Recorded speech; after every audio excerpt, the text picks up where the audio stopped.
ஏன் அரசியலமைப்பு தின வாழ்த்துக்களை தெரிவித்துக் கொள்கிறேன் என்றால், இன்று பத்திரிகை சகோதரர்களும் சரி, நாமும் சரி, சுதந்திரமாக பேச முடிகிறது என்றால், அனைவரும் சமமாக அமர்ந்து நமது கருத்துக்களை சொல்ல முடிகிறது என்றால் அதற்கு அரசியலமைப்பு சட்டம்தான் காரணம். ஆனால் 1975 இந்த அரசியலமைப்பு சட்டத்திற்கு எதிராக நமது குரல் வலைகள் எல்லாம் நெரிக்கப்பட்டது என்பதையும் நாம் புரிந்து கொள்ள வேண்டும். அந்த நெரிக்கப்பட்ட கட்சியோடு உட்கார்ந்து கொண்டு இன்று தமிழக முதலமைச்சர் அவர்கள் அரசியலமைப்பு சட்டம் அனைவருக்குமே சமமான அங்கீகாரத்தை கொடுக்கிறது என்று பேசிக்கொண்டிருக்கிறார். இதற்கு எனது வன்மையான கண்டனத்தை நான் தெரிவித்துக் கொள்கிறேன். இன்று அரசியலமைப்பு சட்டத்தின் உறுதிமொழியை மரியாதைக்குரிய முதலமைச்சர் எடுக்க முடிகிறது என்றால், அண்ணன் திருமாவளவன் அதற்கான உறுதிமொழியை இன்று அறிக்கையாக கொடுக்க முடிகிறது என்றால், அதற்கு காரணம் மரியாதைக்குரிய நரேந்திர மோடி அவர்கள் 2015ஆம் ஆண்டு இந்த அரசியலமைப்பு சட்டம் சமர்ப்பிக்கப்பட்ட நாளை அரசியலமைப்பு சட்ட நாளாக கொடுத்ததனால தான், அறிவிக்கப்பட்டதனால தான் இந்நாள் நம்மால் இந்த நிகழ்ச்சியை கொண்டாட முடிகிறது. யூபி அரசாங்கம் திமுக காங்கிரஸ் கூட்டணியில் இருக்கின்ற காலகட்டத்தில் கூட இந்த நாள் கொண்டாடப்படவில்லை என்பதை நான் இங்கே உறுதியாக கருத்தை நான் வழிமொழிகிறேன். ஏன் இதை சொல்கிறேன் என்றால், நான் கவர்னராக இருக்கும்பொழுது மரியாதைக்குரிய பாரத பிரதமர் எல்லோருக்கும் ஒரு அறிக்கை அனுப்பினார், எல்லா ராஜ்பவன்களிலும் இந்த விழா கொண்டாடப்பட வேண்டும் என்று. ஆனால் இந்த விழாவை கொண்டாடி கொண்டிருக்கின்ற நேரத்தில் அண்ணன் ஸ்டாலின் சொல்கிறார், அனைவருக்கும் சமமான வாய்ப்பை கொடுக்கிறது இந்த அரசியலமைப்பு சட்டம். ஆக அனைவருக்கும் சமமான வாய்ப்பை அரசியலமைப்பு சட்டம் கொடுக்கும். ஆனால் ஆட்சியிலையும் கட்சியிலையும் அனைவருக்கும் சமமான வாய்ப்பை நாங்கள் கொடுக்க மாட்டோம், எங்கள் குடும்பத்தை சார்ந்தவர்கள் தான் துணை முதலமைச்சராக வர முடியும். ஆனால் அதே நேரத்தில் நேரடி எதிராக மரியாதைக்குரிய பாரத பிரதமர் சொல்கிறார், ஒரு சாமானிய குடும்பத்தில் பிறந்த நான் இன்று இங்கே தலைமை பண்பில் உட்கார்ந்து இருக்கிறேன் என்றால் அதற்கு காரணம் அனைவருக்குமான அங்கீகாரத்தை கொடுக்கின்ற அரசியலமைப்பு சட்டம் என்று நான் அண்ணன் திருமாவளவன் அவர்களையும் கண்டிக்கிறேன். ஏனென்றால் இது மனுநீதிவாதிகளால் ஒரு நாட்டிற்கு ஒரு அச்சுறுத்தல் ஏற்பட்டு இருக்கிறது என்று சொல்கிறார். தீவிரவாதிகளால் தான் இந்த நாட்டிற்கு அச்சுறுத்தல் ஏற்பட்டு இருக்கிறது. ஆக அந்த தீவிரவாதிகளின் வாளை ஒட்ட நறுக்கியது நமது பாரத பிரதமர் நரேந்திர மோடி அவர்கள். எல்லாவற்றிற்கும் மேலாக இன்று திருமாவளவன் இன்னொன்றையும் சொல்லி இருக்கிறார், தாவேகாவை எச்சரித்திருக்கிறார். ஏனென்றால் சங்கிகள் ஊடுருவி விட்டார்கள், உங்கள் கட்சியில் சங்கிகள் ஊடுருவி விட்டார்கள், அதனால் எச்சரிக்கையாக இருங்களாம். சங்கிகள் எல்லா இடத்திலும் தான் ஊடுருவி இருக்கிறார்கள். இன்னும் சொல்லப்போனால் உங்கள் கட்சிக்குள்ளேயே சங்கிகள் ஊடுருவி கொண்டு தான் இருக்கிறார்கள். ஏனென்றால் யாரெல்லாம் இந்த கலாச்சாரத்தை மதிக்கிறார்களோ, யாரெல்லாம் இந்த அரசியலமைப்பு சட்டத்தை வணங்குகிறார்களோ அவர்களெல்லாம் சங்கிகள் தான். ஆக நீங்கள் எனவே எச்சரிக்கையாக இருந்தாலும் இல்லாவிட்டாலும் எல்லா இடங்களிலும் சங்கிகளின் ஊடுருவல் இருக்கும். அது பாஜகவில் பெரும்பான்மையாக இருக்கும், உங்கள் கட்சிகளெல்லாம் ஓரளவுக்கு இருக்கும் என்பதை நீங்கள் இனிமேல் சங்கிகளின் ஊடுருவலை எங்கேயும் தடுக்க முடியாது தமிழகத்தில் என்பதை திருமாவளவன் போன்றவர்கள் புரிந்து கொள்ள வேண்டும். ஆக இன்றைய காலகட்டத்தில் அருந்ததியினருக்கு நாங்கள் தான் எல்லாம் செஞ்சோம், பட்டியலின மக்களுக்கு நாங்கள் எல்லாம் செஞ்சோம், அவங்களுக்கு இத்தனை ஹாஸ்டல்கள் நாங்கள் திறந்தோம் எல்லாம் சொல்லி கொண்டிருக்கும் முதல்வர் அவர்களே, வேங்கை வயலை மறந்து விட்டீர்கள். வேங்கை வயலில் பட்டியலின சகோதரர்கள் நலமாக தண்ணீர் குடிக்க வேண்டியவர்கள் மலமாக தண்ணீர் குடித்தார்கள். இன்று வரைக்கும் அது கண்டுபிடிக்கப்படவில்லை. நம்ம நாட்டில் ஊடுருவிய பாகிஸ்தான் தீவிரவாதிகளை இந்த நாடு கண்டுபிடித்து விட்டது. ஆபரேஷன் சிந்தூர் என்று தீவிரவாதிகளை சென்று அவர்களை அழித்தும் செய்து விட்டார்கள். ஆனால் நீங்கள் இன்னும் ஒரு மலம் கலந்தவர்களை கண்டுபிடிக்க முடியவில்லை. நீங்கள் பேசுகிறீர்கள் இன்று பட்டியலின சகோதரர்களுக்கு நாங்கள் உறுதுணையாக இருந்து கொண்டிருக்கிறோம் என்று. உங்களுக்கு எந்த தார்மீக உரிமையும் கிடையாது. அதனால் இன்று நாங்கள் பெருமையாக பேசுகிறோம். இன்று இந்த அரசியலமைப்பு தின நாளை கொண்டாடுவதற்கு பாரதிய ஜனதா கட்சிக்கு உரிமை இருக்கிறது. எல்லாவற்றிற்கும் மேலாக இன்று இந்த அரசியலமைப்பு சட்டத்தை எப்படி அறிமுகப்படுத்தினார் என்றால், மரியாதைக்குரிய பாரத பிரதமர் 2 அவைகளையும் கூட்டி அதில் அறிவித்தார். அதே போல இன்று 2 அவைகளும் கூட்டி அரசியலமைப்பு தினமான இன்றை கொண்டாடுகின்ற நேரத்தில் டெல்லியில் தமிழ் ஒலித்திருக்கிறது. நமது குடியரசுத் தலைவர் துணைத் தலைவராக இருக்கின்ற அண்ணன் சிபிஆர் அவர்கள் தமிழில் பேச்சை ஆரம்பித்திருக்கிறார். அந்த வகையில் தமிழ் ஒலிப்பதற்கு காரணம் மரியாதைக்குரிய பாரத பிரதமர். அங்கே பாராளுமன்றத்தில் தமிழ் ஒலிக்கிறது, ஆனால் இங்கே செம்மொழி பூங்காவில் நேற்றைய தினம் தமிழ் தாய் வாழ்த்து பாடப்படவில்லை, தமிழ் ஒலிக்கவில்லை என்பதையும் நாங்கள் இங்கே கடுமையான கண்டனத்தோடு பதிவு செய்கிறோம். போதுமா? செங்கோட்டையன் தன்னுடைய எம்எல்ஏ பதவியை ராஜினாமா செய்து டிவிகே பார்ட்டியில ஜாயின் பண்றதா தகவல்கள் வருது. இதை எப்படி பாக்குறீங்க? எடப்பாடி லீடர்ஷிப்பை அவர் கொஸ்டின் பண்றாரு. நீங்க எடப்பாடி லீடர்ஷிப்ல தான் அலைன்ஸ்ல இருக்கிறீங்க. இல்லை, நான் உட்கட்சியில் உள்ள கருத்துக்களுக்கெல்லாம் மாற்று கருத்து சொல்ல நான் விரும்பலை. ஆனால் நான் நேற்றே ஒன்று சொன்னேன். அண்ணன் செங்கோட்டையன் அவர்கள் நெடுநாள் அரசியல் இருக்கிறவங்க. நாங்கள் இன்று செங்கோட்டை இருக்கின்ற டெல்லியை பிடித்திருக்கிறோம். நாளை ஜார்ஜ் கோட்டையை பிடிப்பதற்கு நாங்கள் முயன்று கொண்டிருக்கிறோம், அது வெற்றியும் அடைவோம். ஆக இன்று எங்களது நோக்கம் செங்கோட்டையிலிருந்து ஜார்ஜ் கோட்டைக்கு வருவதை தவிர அண்ணன் செங்கோட்டையன் அவர் செய்வதற்கு அவர்களுக்கான உரிமை இருக்கிறது. அதனால் அவரின் அரசியல் நகர்வு பற்றி நாங்கள் கருத்து சொல்ல எங்களுக்கு தகுதி இல்லை, அதற்கு நாங்கள் விரும்பவும் இல்லை என்பது எனது கருத்து.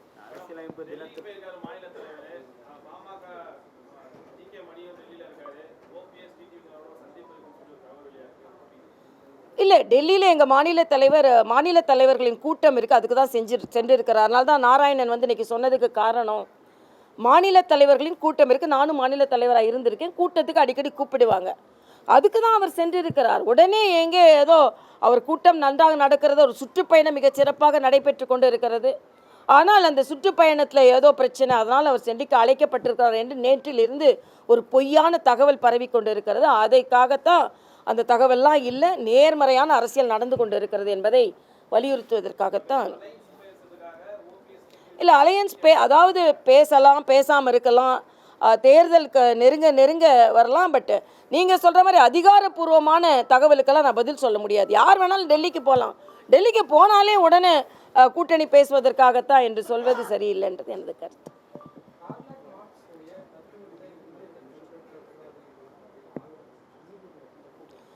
இல்லை, ஆளுநர் அவர் கருத்தை சொல்லி இருக்கிறார், அவருக்கு சொல்வதற்கு உரிமை இருக்கிறது.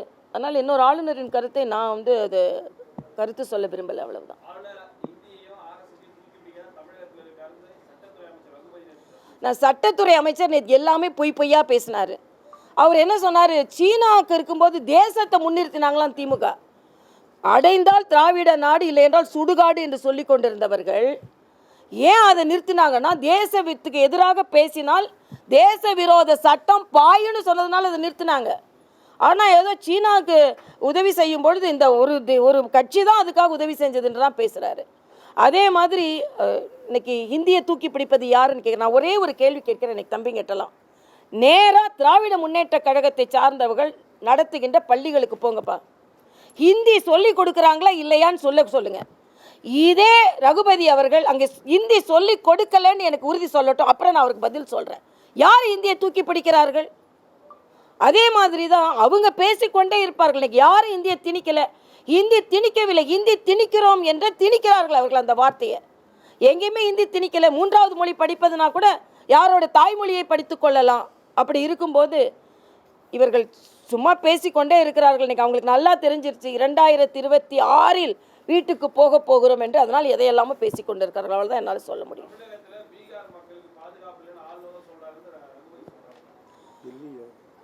நான் அது ஒரு ஆளுநர் பேச்சை நான் முழுசையாக கேட்கல. பட் பீகார் மக்கள் பாதுகாப்பாக இருக்கார் நீங்கள் தான் சொன்னீங்க. மரியாதைக்குரிய பாரத பிரதமர் பீகார் மக்கள் பாதுகாப்பாக இல்லைன்னா சொல்லலை. பீகார் மக்களை மோசமாக பேசியது யார்? நான் இதே ரகுபதிட்ட கேட்குறேன். நீங்கள் பீகார் மக்கள் வந்து டாய்லெட் கழுவதுக்கு தான் லாய்க்கு பேசுனீங்களா இல்லையா? அறிவே இல்லாதவங்க பேசுனீங்களா இல்லையா? உங்கள் கட்சியை சார்ந்தவர்கள் பேசுனாங்களா இல்லையா? ஆக நீங்கள் பேசுனது எல்லாத்தையும் மறந்துட்டு இன்றைய காலகட்டத்தில் எல்லாமே இன்றைக்கி கல்வியை மாநில பட்டியலிருந்து போகுது, நாங்கள் இங்கே கொண்டு வருவோன்றாங்க. எப்போ போச்சு அது? இன்றைக்கி அந்த கட்சி கூட தானே கூட்டணி வைத்து கொண்டு இருக்கிறீர்கள், காங்கிரஸோட தானே. அதனால் இன்றைக்கி நீங்கள் சொல்கிற பொய்யெல்லாம் இனிமேல் மக்கள் ஒத்துக்கொள்ள மாட்டார்கள். இனிமேல் மக்கள் தெளிவாகி விட்டார்கள். 2026 எங்களுக்கானது என்பதை தெரிவித்துக் கொள்கிறேன். இவங்க எதோ சொல்கிறீங்களா? பட் தே வாண்ட் கூடியிருக்கக்கூடிய அனைத்து பத்திரிகையாளர்களுக்கும் ஊடகவியலாளர்களுக்கும் என்னுடைய மதிய வணக்கங்கள். நேற்றிலிருந்து தமிழகத்தில் சமூக ஊடகங்களிலும் ஒரு சில ஊடகங்களிலும் ஒரு தேவையற்ற இல்லாத ஒரு விஷயத்தை ஊதி பெரிதாக்கி வதந்தியாக அது பரவவிடப்படுகின்றது. எங்களுடைய தேசிய கட்சியினுடைய தலைமையின் அறிவுறுத்தலின் பேரில் நான் உங்களிடையே இதை சொல்ல விழைகிறேன். பாரதிய ஜனதா கட்சியினுடைய தேசிய ஜனநாயக கூட்டணி அஇஅதிமுக தலைமையிலான தேசிய ஜனநாயக கூட்டணி வருகின்ற 2026 தமிழக சட்டமன்ற தேர்தலிலே போட்டியிட்டு மிகப்பெரிய வெற்றியை பெறும் என்பதிலே யாருக்குமே எந்த விதமான சந்தேகமும் இல்லாத இந்த நிலையிலே வேண்டுமென்றே எதிர்க்கட்சிகளுடைய திமுக கூட்டணியுடைய திட்டமிட்ட சதி திட்டத்தின்படி ஒரு சில ஊடகங்களிலும் சமூக ஊடகங்கள் சில ஹேண்டில்கள் மாநில தலைவர் தமிழக பாரதிய ஜனதா கட்சியினுடைய மாநில தலைவர் மாற்றப்படவிருப்பதாக வந்திருக்கக்கூடிய செய்திகள் அனைத்தும் தவறானவை, உள்நோக்கம் கொண்டவை. திரு நயினார் நாகேந்திரன் அவர்கள் தேசிய பணியினை பாரதிய ஜனதா கட்சியினுடைய வெற்றியை நோக்கி அழைத்து சென்று கொண்டிருக்கிறார். அஇஅதிமுக உடனான கூட்டணியை மேலும் வலுப்படுத்தி ஒரு மிகப்பெரிய வெற்றியை தேசிய ஜனநாயக கூட்டணி வருகிற 2026 தேர்தலில் நம்முடைய தேசிய ஜனநாயக கூட்டணிக்கு வழங்கவிருக்கிறது. திமுகவை முற்றிலுமாக அகற்றக்கூடிய ஒரு அற்புதமான அந்த நிகழ்வுக்கு தலைமை ஏற்கின்ற பொறுப்பிலே திரு நயினார் நாகேந்திரன் அவர்கள் சிறப்பாக செயல்பட்டு கொண்டிருக்கிறார். இந்த நேரத்திலே வேண்டுமென்றே சில தவறான வதந்திகளை ஊடகங்களிலே பரப்புவது என்பது வருந்தத்தக்கது. தேசிய தலைமையின் அறிவுறுத்தலின்படிதான் இதை நான் இங்கு உங்களிடையே சொல்லிக் கொண்டிருக்கின்றேன். வருகின்ற 2026 சட்டமன்ற தேர்தலிலே திரு நயினார் நாகேந்திரன் அவர்களுடைய தலைமையிலான பாரதிய ஜனதா கட்சி அஇஅதிமுகவின் தலைமையிலான தமிழகத்தில் இருக்கக்கூடிய தேசிய ஜனநாயக கூட்டணியை வெற்றி பெற செய்து தேசிய ஜனநாயக கூட்டணியுடைய அரசை தமிழகத்திலே நிறுவுவதற்கான முழு விஷயத்தையும் செய்வார் என்பதிலே யாருக்கும் எந்த மாற்று கருத்தும் இல்லை. அதனால் திமுக தன்னுடைய தவறுகளை மறைப்பதற்காக, திமுக தன்னுடைய தங்களுடைய ஆட்சியிலே இருக்கக்கூடிய பல்வேறு குற்றங்களை மறைக்கக்கூடிய அளவில் வேண்டுமென்றே இது போன்ற வதந்திகளை பரப்புவது என்பது கண்டிக்கத்தக்கது. ஊடகங்களும் துணை போக வேண்டாம் என்று கேட்டுக்கொள்கிறோம். இது தேவையற்ற முறையில் பிரச்சனைகளை திசை திருப்புவதற்காக செய்யப்படும் முயற்சி.